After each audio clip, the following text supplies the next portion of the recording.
Alam nyo ba na kapag hinugasan pala natin ang iba't ibang klase ng herbs, pagkatapos hiniwa natin ng maliliit, tapos binantuan natin ng mainit na tubig, isinalin sa strainer, tapos nagpainit tayo ng kawali at nilagyan ng butter, iginisa ang sibuyas, at tapos itransfer sa bowl ang mga herbs, nilagay yung ginisa nating sibuyas, tapos nagpainit ulit tayo ng kawali at nilagyan ulit natin ng butter, tapos yung mga herbs hinaluan natin ng itlog, at pagkatapos inilipat sa kawali, nilagyan ng seasoning,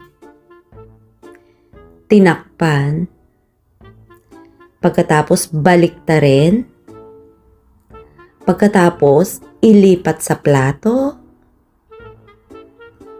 O kita nyo, hiniwa ng papitsa. Tapos ayan na, nakagawa tayo ng herbs omelette. Very healthy, comfort food. You must try it. Thank you for watching.